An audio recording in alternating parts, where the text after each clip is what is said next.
안녕하세요. 톡소랍니다. 신종 코로나 바이러스가 중국 전역에서 맹위를 떨치고 있는 가운데 시진핑 중국 국가주석은 이번 사태를 인민 전쟁에 준하는 사안이라고 강조했습니다. 지난 2월 5일 이와 관련해 abtc.com 일명 CT뉴스에서는 충격적인 기사가 올라왔습니다. 중국의 관리들이 신종 코로나 바이러스에 감염된 2만 명의 사람들을 대량 살해하기 위해 대법원의 승인을 구하고 있다는 주장이었습니다.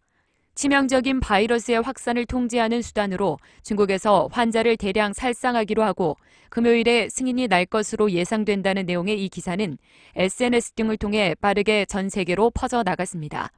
실제 지난 2월 2일 중국 위생건강위원회에서는 신종 코로나로 죽은 환자들을 최대한 빨리 화장시켜 바이러스 확산을 방지하라고 통보를 내린 바 있고 한 유튜버는 지금 우한시 화장터에서 일어나는 무서운 일이라는 영상을 올리며 폐렴 사망자들이 진단도 받지 않은 채 대량으로 화장되고 있는 것이 확인됐다는 놀라운 사실을 폭로하기도 했습니다.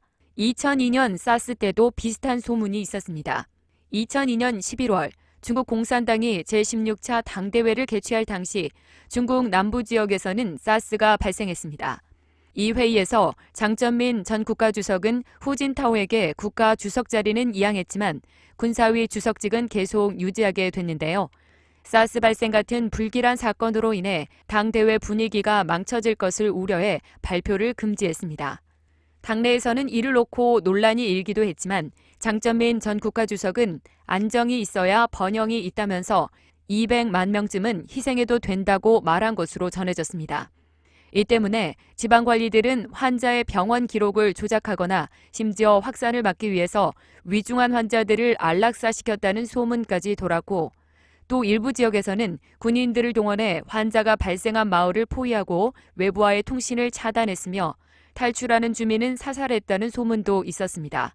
과연 중국의 대량 학살설은 사실일까요? 온라인 팩트체크 사이트인 스놉스닷컴은 거짓이라고 판명했습니다. 그 이유는 처음 이 뉴스가 나온 CT뉴스의 낮은 신뢰도 때문인데 이 사이트에는 이미 코로나 바이러스와 관련해 허위 기사도 여러 번 올라온 적이 있습니다. 예를 들어 싱가포르에는 중국을 방문하지 않은 5명의 사람이 신종 코로나 바이러스에 감염됐다는 기사가 올라왔지만 지난달 30일 싱가포르는 이 기사에 대해 사실이 아니라고 주장했습니다.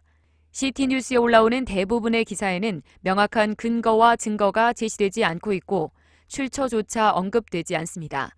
또 기사에는 작성자의 이름 대신 지역 특파원이라고 명시되고 있어 익명으로 올리는 것과 다름없는 상태입니다. 뉴욕타임즈는 지난 6일 중국의 고위 당국자가 감염된 모든 주민을 격리 또는 지정된 병원에 배치하라고 지시했다는 보고서에 대해 보도한 바 있지만 대량 살상에 대한 내용은 전혀 없었습니다. 뉴욕타임즈뿐만 아니라 믿을 만한 그 어떤 뉴스 매체에서도 이와 같은 사실을 보도한 바 없고 오로지 CT뉴스만이 다뤘다는 점 또한 가짜 뉴스로 보는 이유입니다.